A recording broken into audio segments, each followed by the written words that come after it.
몸이 이상해서 병원에서 진찰을 받을 때 의사 선생님이 만약에 여러분들에게 말기암입니다, 삶을 정리하십시오 라고 말씀을 한다면 여러분 어떠시겠습니까?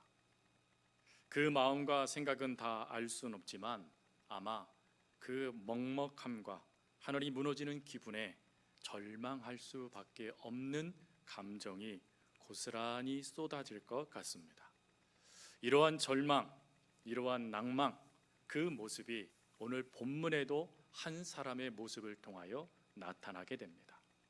사람을 통하여서 최후 통첩과 같은 이런 절망적인 소식을 듣게 되어지는 것도 힘든데, 내가 믿고 있는 하나님, 내가 의지하고 있는 하나님으로부터 이런 절망적인 이야기를 듣는다라면 우리는 더 낭망하고 낙담하며, 그리고 믿음조차도 놓쳐버리는 일들이 발생될 수밖에 없을 것입니다. 우리는 낙담하며 절망 가운데 있는 이들을 향하여 그럴만도 해라고 말할 수 있는 이는 아무도 없을 것입니다. 그리고 그 스스로도 내가 이런 하나님의 평가, 이런 하나님의 진노와 같은 말씀을 왜 들어야 되는지 이해되지 않아 그 이해되지 않는 현실 때문에 더 힘들어지는 것이 또한 우리들의 모습일 수도 있습니다. 그런데 이러한 모습을 오늘 히스기야가 듣게 되어지는데, 안타깝게도 히스기야는 조금 전에 말씀드린 대로 그럴만도 해라고 하며 아합의 길, 악한 왕의 길로 걸었던 인물이 아니었습니다. 그에 대해서 하나님은 열왕기하 18장 5절 7절에 이렇게 그를 평가하였지요. 히스기야가 이스라엘 하나님 여호와를 의지하였는데 그의 전후 유다 여러 왕 중에 그러한 자가 없었으니 곧 그가 여호와께 연합하여 그에게서 떠나지 아니하고 여호와께서 모세에게 명령하신 계명을 지켰더라. 여호와께서 그와 함께 하심에 그가 어디로 가든지 형통하였더라. 저가 아수르 왕을 배반하고 섬기지 아니하였고. 아멘. 여러분, 이 말씀 속에 히스기야를 하나님은 뭐라고 평가하시냐면 전적으로 하나님을 의지한 왕, 그리고 유다의 다른 왕들보다도 이만큼 하나님의 경을 잘 지킨 사람이 없다라고 평가할 정도로 믿음으로 하나님 앞에 인정받은 왕이라고 말씀하십니다. 오늘날로 표현한다면 하나님 아주 잘 믿는 신실한 성도라고 인정받은 자가 바로 히스기야 왕이었다라는 것이죠. 근데 그 히스기야 왕, 믿음으로 하나님 앞에 바르게 서고 신실하다 인정받는 그에게 하나님은 절망적인 말씀을 하십니다. 그 말씀은 너는 집을 정리하라, 네가 죽고 살지 못하리라 라는 하나님의 말씀이었습니다. 이 말씀의 원 의미는 너의 대는 끝났으니 후계자를 정하라 라는 하나님의 말씀이었어요. 근데 이 말씀을 하나님을 잘 믿고 있는, 하나님을 잘 믿으려고 애를 쓰고 있는, 신실하다라고 인정받고 있는 히스기야에게 하나님이 지금 말씀하고 계신다라는 것입니다. 이것을 이해할 수 있으시겠습니까? 하나님을 어느 정도 놓치거나 아니면 하나님 앞에 죄를 짓거나 아니면 무엇인가 기준 미달이 되어져서 이와 같은 말씀을 듣는다라면 어느 정도 수긍을 할 수 있겠지요. 근데 하나님을 잘 믿고 있었습니다. 하나님만을 위한 삶을 살았습니다. 다른 어떤 것들을 다 내려놓고 심지어 아버지로부터 내려왔던 그 악행을 철폐해버리고 아버지의 뜻을 따르는 것이 아니라 하나님의 뜻을 따르고 있는 그에게 어찌 이런 말씀을 하나님은 하시는 것입니까? 그러니 도무지 이해할 수도 없고 받아들일 수도 없는 절망적인 메시지를 하나님은 이사야 선지자를 통하여 히스기야에게 전해준 것입니다. 여러분, 이러한 순간에 대부분의 사람, 저를 비롯해서 대부분의 성도들은 하나님을 원망이라도 할 것 같습니다. 아니면 따진다던가, 그것도 아니면 하나님을 저주하며 마치 욥의 아내가 당신 하나님을 저주하고 차라리 죽어요 라고 말하는 그 말을 우리도 듣고 우리가 심지어 할 수 있는 상황이 바로 이 말씀을 듣는 상황일 것입니다. 그런데 이러한 순간에 히스기야는 놀라운 반응 하나를 보입니다. 그 반응은 하나님을 향하여 그가 기도하기 시작했다라는 것입니다. 아니, 어떻게 이해할 수도 없고 받아들일 수도 없는 이 하나님의 말씀에 그는 기도라는 것을 통해서 하나님만 바라볼 수 있었던 것입니까? 그것은 비록 이런 절망의 말씀이 그에게 주어지고 도무지 받아들일 수 없고 이해할 수 없는 이 말씀일지라도 그는 한 가지를 놓치지 않았기 때문에 그렇습니다. 그것은 나를 도와줄 수 있는 분은 그래도 하나님밖에 없다라는 믿음이었어요. 비록 하나님으로부터 이러한 절망적인 이야기를 들어도 그래도 나를 살릴 수 있는 분, 그래도 나를 이러한 절망의 구렁텅이에서 건져내실 수 있는 분은 아버지 하나님밖에 없습니다 라는 고백 가운데 그는 하나님을 향하여 기도했던 것입니다. 여러분, 이 모습, 이해되지 않는 이 모습을 보면서 문득 한 사람이 제 머릿속에 떠올랐습니다. 그는 아브라함이었어요. 하나님은 아브라함이 100세가 되어졌을 때 이삭이라는 귀한 하나님의 축복의 열매를 허락하여 주었습니다. 그리고 그것을 통해서 하나님의 나라를 꿈꾸고 하나님의 약속의 실제라는 것을 아브라함에게 하나님은 보여주셨지요. 그런데 그 축복의 열매인 이삭을 하나님은 어찌하십니까? 창세기 22장 말씀에 가보면 내 사랑하는 아들 독자 이삭을 내게 모리아 산에서 산 제물로 드려라, 바쳐라, 하나님이 명령을 내리신 거예요. 즉 도무지 이해할 수 없는 명령을 아브라함에게도 하나님이 내리셨다라는 것이 기억났습니다. 근데 그 도무지 이해할 수 없는 그 명령에 아브라함은 어떻게 움직이고 있습니까? 하나님은 이렇게 그를 평가하십니다. 그 다음에 내가 내 아들 내 독자를 내가 내게 아끼지 아니하였다, 그리고 나를 경외하는 줄 알았다라고 하나님이 평가하세요. 즉 도무지 이해할 수 없는 이 명령에 아브라함은 하나님을 향한 경외, 하나님을 의식하며 하나님을 사랑하는 믿음으로 반응하는 것을 선택했다라는 것입니다. 그 결과가 어떻습니까? 오히려 하나님은 그에게 이렇게 말씀하세요. 네가 나를 드디어 경외하는 줄, 믿는 줄 내가 알았다 하시면서 오히려 그를 열국의 믿음의 조상이 되도록 역사하시며 그의 삶을 책임져 주십니다. 그 말씀이 기억나면서 오늘 히스기야에게 하셨던 이 말씀, 최후 통첩과 같은 이 말씀이 그를 징계하시기 위한 최후 통첩이 아니라 그를 테스트, 시험하시기 위한, 그의 믿음을 점검하여 하나님의 더 큰 복을 주시기 위한 테스트라는 것을 발견하게 됩니다. 성도 여러분, 하나님도 오늘 우리들의 믿음을 점검하시고자, 때로는 우리의 하나님의 더 큰 은혜와 복을 주시고자 히스기야처럼, 아브라함처럼 도무지 이해할 수도 없고 받아들일 수도 없는 그 역사를 말씀으로 우리에게 명령하실 때가 있습니다. 그럴 때 두려워하지 마십시오. 히스기야에게 하셨던 하나님의 역사, 아브라함에게 하나님이 하셨던 그 역사는 오늘 우리들에게도 주어지는 복이 될 것입니다. 그럼 이렇게 하나님만이 내 삶의 목적이고 하나님만이 내가 살아갈 유일한 길이라는 것을 인정한 히스기야는 하나님께 어떠한 기도를 드리게 되어졌을까요? 즉 그는 하나님만이 유일한 내 살 길이다라는 것을 깨달아졌을 때 어떠한 기도의 내용을 가지고 하나님께 기도했는가 하는 것입니다. 여러분, 우리들도 그것을 안다라면 비록 이해할 수 없고 받아들일 수 없는 하나님의 명령이 주어졌을 때 우리도 히스기야처럼 기도할 수 있지 않겠습니까? 그 기도의 내용이 바로 오늘 3절에 나와 있는 기도의 내용입니다. 오늘 본문 3절 말씀에 그는 여호와께 하나님께 이렇게 기도합니다. 여호와여, 구하오니 내가 진실과 전심으로 주 앞에 행하며 주께서 보시기에 선하게 행한 것을 기억하옵소서 하고 히스기야가 심히 통곡하더라. 여러분, 이 기도는 어떤 기도일까요? 이 기도의 내용은 어떤 기도의 내용입니까? 하나님과 흥정하는 기도일까요?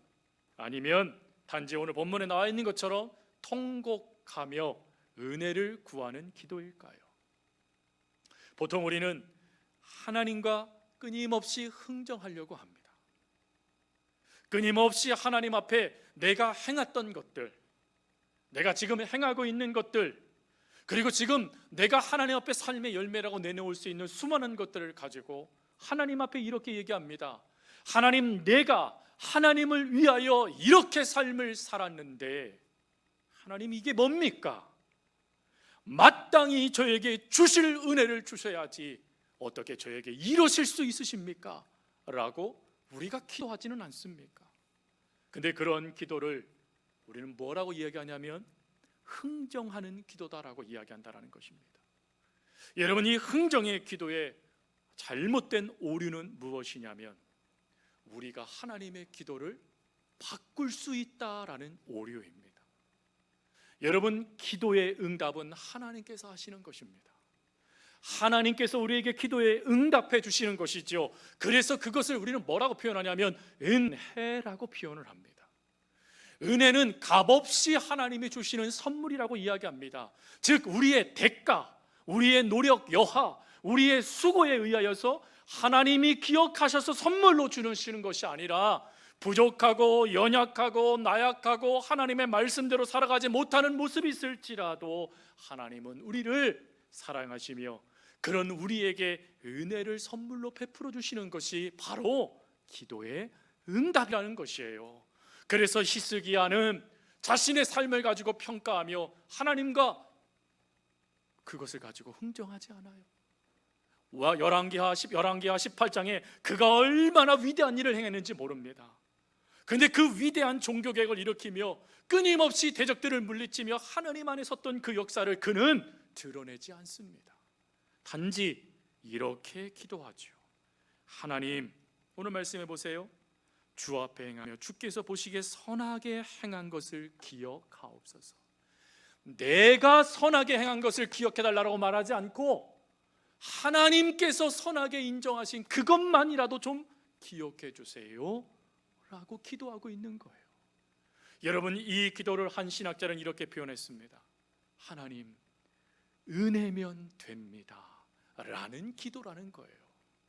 하나님의 은혜만 나에게 주어지면, 그 은혜만 나에게 하나님께서 부어주시기만 하면 하나님, 그러면 됩니다 라고 하며 자신이 했던 수많은 것들은 내려놓고 하나님의 은혜만 간구하는 통곡의 기도, 그게 히스기야의 기도였다라는 거예요. 여러분, 이 기도의 내용, 이 기도의 모습을 통해 히스기야는 우리에게 무엇을 보여줍니까? 조금 전에 말씀드린 대로 기도의 응답은 우리에게 있는 것이 아니라 전적인 하나님의 은혜라는 것을 그는 보여주고 있는 것입니다. 그럼 이렇게 하나님의 전적인 은혜에 기대하며 그리고 그것에 의지하며 하나님 그것만이면 됩니다 라고 하며 우리가 눈물로 기도할 때 하나님은 어떻게 역사하실까요? 하나님은 우리의 눈물을 보시며 우리의 기도에 응답해 주십니다. 그 역사가요, 우리는 읽지는 않았지만 그 다음 절 4절부터 6절 말씀에 기록되어져 있습니다. 여러분, 이 말씀의 출발점은 이사야를 등장시킴으로 출발합니다. 이사야는 히스기야에게 하나님이 당신의 때가 멈추게 됐고 다음 때에게 그 모든 역사를 물려주라고 말씀하십니다 라고 하나님의 말씀을 대언한 대언자입니다. 그런데 그가 제 성문을 벗어나기도 전에 하나님의 두 번째 말씀이 그에게 주어진 거예요. 그 말씀이 내용이 무엇입니까? 오늘 말씀에 보니까 여호와의 말씀이 이렇게 이사야에게 증거됩니다. 내가 내 기도를 들었고 내 눈물을 보았노라. 내가 너를 낫게 하리니 네가 3일 만에 여호와의 성전에 올라가겠고 내가 내 나를 15년을 도할 것이며 내가 너와 이 성을 아수르 왕의 손에서 구원하고 내가 나를 위하여 또 내 종 다윗을 위함으로 이 성을 보호하리라 하셨다 하라 하셨더라. 눈물로 기도했어요. 하나님의 절망의 메시지가 그에게 주어졌을 때 충분히 낙담하며 아무것도 하지 못한 채 하나님 어찌 이럴 수 있으세요라고 원망하며 그 세월을 보낼 수 있었던 그가 그 삶의 그 감정을 끊어내고 하나님을 향하여 즉시 고개를 돌리며 하나님 은혜를 베풀어 주세요, 하나님 은혜를 베풀어 주세요라고 기도하자 하나님은 그 기도를 즉시 들으셨다라는 거예요. 그리고 즉시 들으시며 그의 눈물, 그 절망 가운데서도 하나님의 은혜를 구하고 있는 그 눈물을 보시면서 이사야를 재촉하십니다. 너는 빨리 히스기야에게 가라. 그리고 전해 주어라. 내가 내 눈물을 보았고 내가 내 기도를 들어주었다. 여러분, 그러면서 하나님은 두 가지의 놀라운 축복을 하나님은 히브리 히스기야에게 이야기합니다. 그 첫 번째 축복이 뭐죠? 내 병이 나을 것이다. 3일 만에 하나님의 성전에 나아가게 될 것이다 라고 말씀해 주세요. 병고침의 은혜를 주신 거예요. 그리고 두 번째로는요, 아수르로부터 보호해 주시겠다 말씀하신 겁니다. 여러분, 히스기야가 병들어서 누워있는 이때 안타깝게도 아수르는 이스라엘 유다를 점령하고자 군대를 일으켰습니다. 즉 절망의 상황이 끊임없이 이 히스기야를 무너뜨릴 수 있는 상황이었다라는 거예요. 그런데 그 상황에 히스기야가 하나님을 향하여 눈물로 기도하니 하나님 나를 도와주세요라고 말하며 그 하나님의 궁휼함에 몸을 의탁하니 하나님은 그의 기도를 들으시는데 어떻게 들으십니까? 그가 구하지 않았던 것, 그의 병의 고침, 그가 구하지 않았던 것, 민족을 지켜주시는 하나님의 은혜의 역사를 하나님은 도하셨다라는 것입니다. 여러분, 이 은혜를 먼저 경험한 이가 있습니다. 바로 다윗입니다. 다윗은 시편 56편 8절에 이렇게 고백합니다. 나의 유리함을 주께서 계수하셨사오니 나의 눈물을 주의 병에 담으소서. 이것이 주의 책에 기록되지 아니하였나이까. 무슨 말입니까? 하나님, 내 눈물을 기억해 주세요.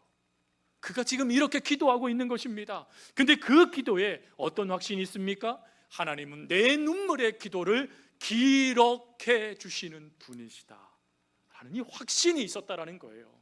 그 확신 가운데 눈물로 하나님께 기도하게 됐을 때 13절 말씀에 가니까 이렇게 고백합니다. 주께서 내 생명을 사망에서 건지셨습니다. 주께서 나로 하나님 앞 생명의 빛에 다니게 하시려고 실족하지 아니하게 하셨나이다. 건져주셨다라는 거예요. 눈물의 기도를 들으시며 하나님이 응답해 주셨다라는 것입니다. 성도 여러분, 이 놀라운 역사는 구약에서만 기록되지 않습니다. 예수님은 이것을 실제로 한 비유로 설명을 하셨죠. 그것이 기록된 게 누가복음 18장 말씀입니다. 누가복음 18장 말씀은 악한 재판장이 나오는 말씀이에요. 악한 재판장이 자신의 뜻대로만 재판을 하고, 그리고 과부라든지 정말 연약한 자들의 이야기는 들어주지 않는 그런 잘못된 행동을 하는 것입니다. 근데 그런 행동을 하는 이에게 어느 날 과부가 억울한 일을 당하여 그가 재판장을 찾아가서 제발 나 좀 도와주세요라고 간청하는데 이 재판장이 들어주지를 않는 거예요. 근데 들어주지 않음에도 불구하고 과부는 어찌합니까? 끊임없이 찾아갑니다. 끈질기게 찾아가서 애원합니다. 그러자 누가복음 18장 4절 5절 말씀에 가보니까 그 재판장이 이렇게 말합니다. 이 과부가 나를 번거롭게 하니 내가 그 원한을 풀어주리라. 그렇지 않으면 늘 와서 나를 괴롭게 하리라. 이유는 나를 괴롭게 하기 때문에 내가 들어주겠다라는 겁니다. 그럼 하나님도 그런 분이십니까? 하나님도 여러분들이 끊임없이 기도하니까 아이고 괴로워라, 내가 들어주고 말겠다, 이런 분이십니까? 아니요. 오해할까봐 하나님은 즉시 그 다음 6절 8절에 이렇게 말씀하셨어요. 주께서 또 이르시되 불의한 재판장이 말한 것을 들으라 하물며 하나님께서 그 밤낮 부르짖는 택한 자들의 원한을 풀어주지 아니하시겠느냐? 그들에게 오래 참으시겠느냐? 내가 너에게 이르노니 속히 그 원한을 풀어주시리라. 하나님은 우리가 끊임없이 매달리니까 어쩔 수 없이 여러분 괴로움 때문에 풀어주시는 분이 아니라 여러분들을 사랑하시기 때문에 그 기도에 즉시 응답해 주시는 하나님이시라는 것입니다. 그러니 사랑하는 형제 여러분, 비록 우리의 삶에요 어려운 일을 만나고 도무지 내 힘으로 이 모든 것들을 이룰 수 없는 최후 통첩과 같은 그 사건을 맞닥뜨리게 되어진다라면 그것이 여러분들의 끝이 아니다라는 것이에요. 왜 여러분들의 그게 끝이 아닐까요? 왜 여러분들에게 절망이 아닐까요? 그것은 우리의 눈물의 기도를 기억해 주시는 하나님이 계시기 때문입니다. 또한 그 하나님께서는 마태복음 5장 4절에 이런 말씀을 하셨어요. 애통하는 자는 복이 있나니 그들이 위로를 받을 것이며. 눈물로 기도하는 성도들의 기도를 들으실 뿐만 아니라 위로해 주시겠다 약속하셨기 때문에 그렇습니다.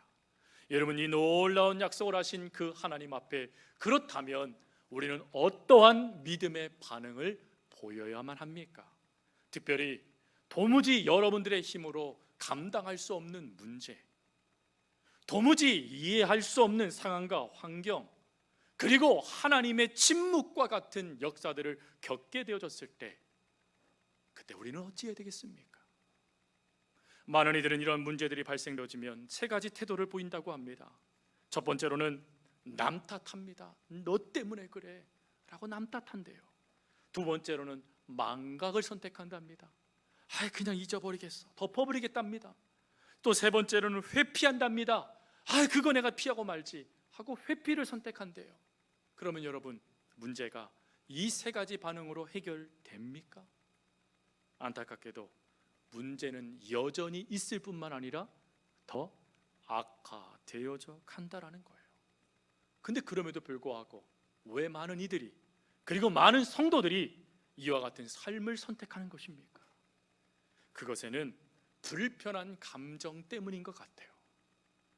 내가 그 문제를 정면으로 맞닥뜨리게 되어졌을 때 닥치는 그 고통의 감정과, 그리고 내가 그 문제를 해결할 수 없다라는 자신감의 부족의 모습, 더 나아가서 그것이 혹 나의 잘못된 결과로 주어진 것은 아닌가라고 하는 책임의 문제가 오히려 그 마음을 어렵게 만들게 되어지니 쉽게 그 감정을 털어낼 수 있는 세 가지 방법을 선택한 결과라는 것이죠.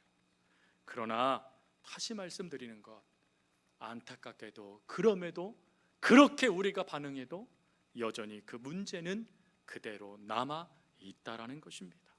그러면 어떻게 이 문제를 해결해 나갈 수 있을까요?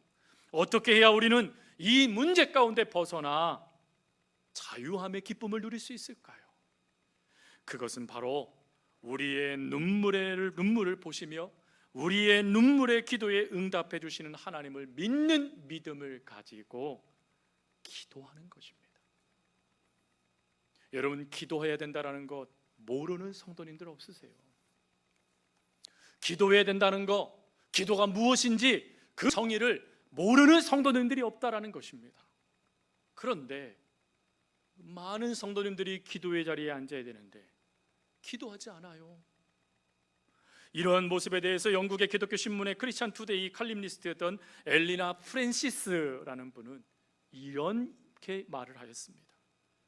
우리는 자주 왜 그분이 우리가 원하는 대로 주지 않으신가에 대한 이유를 받아들이지 못한다. 그분이 우리의 필요에 관심을 기울이지 않아서가 아니라 오히려 하나님이 끊임없이 우리에게 관심을 기울이지만 우리가 그분에게 관심을 쏟지 않기 때문이다. 왜 하나님의 응답을 못 받는다고요? 왜 하나님의 우리의 삶 가운데 하나님의 놀라운 역사를 일으키지 못하신다고요? 이유는 하나, 우리가 하나님께 관심을 쏟지 않기 때문이라는 거예요. 쉬운 말로 기도하지 않았기 때문이라는 것입니다. 여러분, 예수님을 보십시오. 예수님은 십자가의 사건을 담당하셔야만 했습니다. 그런데 그 십자가의 사건을 담당하실 때 예수님이 그 십자가를 피하셨나요? 예수님이 그 십자가를 담당하시면서 그 십자가를 지심이 남 탓이라고 이해하며 남에게 탓을 돌리셨나요? 그리고 그 십자가를 지시면서 그 십자가를 덮어놓고 그리고 주님의 다른 계획과 목적을 가지고 살아가셨나요? 그러지 않으셨습니다. 우리 주님은 십자가를 피하지도 않으셨고 남 탓이 아니라 그것이 내 탓이라 여기셨고, 그리고 그 문제를 부인하거나 외면하지 않고 그것을 짊어지시며 십자가를 지시면서 골고다 언덕길을 올라가셨습니다. 그 결과요, 그 끊임없이 주어졌던 십자가의 문제가 오히려 많은 이들을 살리는 복이 되어졌습니다. 성도 여러분, 우리가 아는 것으로 만족한다라면 우리의 신앙은 반쪽짜리 신앙이에요. 기도 반드시 하나님께서 우리의 모든 것들을 이루어주는 마스터키와 같은 축복 특권입니다. 기도는 하늘의 보물창고에 수많은 것들을 우리가 사용할 수 있도록 주으셨던 하나님의 놀라운 축복이에요. 그 축복을 아는 것으로 끝난다면 우리는 하나님의 놀라운 은혜를 누리지 못한다라는 것입니다. 그러기에 우리는 눈물의 기도를 들으시는 하나님을 믿는다라면 그 믿음을 가지고 여러분들이 지금 절망할 수밖에 없는 그 자리, 여러분들이 지금 눈물을 흘리며 어쩔 줄 몰라 한숨 짓는 그 자리, 그리고 슬픔 가운데 낙담하며 무너져 있는 그 자리를 기도의 자리로 바꾸실 수 있어야 됩니다. 그렇게 바꾸셨을 때 우리 주님은 시편 66편 17절부터 20절 말씀을 통하여 다음과 같이 말씀합니다. 내가 나의 입으로 그에게 부르짖으며 나의 혀로 높이 찬송하였도다. 내가 내 마음의 죄악을 품었더라면 주께서 듣지 아니하시리라. 그러나 하나님이 실로 들으셨으며 내 기도 소리에 귀를 기울이셨도다. 하나님을 찬송하리로다. 그가 내 기도를 물리치지 아니하시고 그의 인자하심을 내게서 거두지도 아니하셨도다. 사랑하는 성도 여러분, 하나님은 여러분들의 눈물의 그 기도, 하나님을 바라보며 하나님을 의지하는 그 기도를 물리치지 않으십니다. 하나님은 그 기도를 들으시며 그 모든 눈물을 닦아주시며 하나님의 은혜, 하나님의 힘, 하나님의 역사를 가지고 다시 일어설 수 있도록 도와주십니다. 그러니 그 하나님을 믿는 믿음을 가지고 또 우리의 눈물의 기도를 들으시며 기억해 주시는 그 하나님을 신뢰하는 믿음을 가지고 기도의 자리로 나아가십시오. 그럴 때 하나님은 여러분들의 그 기도에 응답하시며 하나님의 놀라운 은혜를 여러분의 삶에 허락하여 주실 것입니다. 비록 그것이 조금 늦더라도 내 생각과 내 뜻과 다르게 그것이 하나님의 응답으로 주어질지라도 가장 정확한 하나님의 때에 가장 정확한 하나님의 응답으로 저와 여러분들을 살려 주실 것입니다. 믿고 기도하며 나아가는 성도님들 다 되어줄 수 있기를 간절히 주님의 이름으로 부탁드립니다. 기도하겠습니다.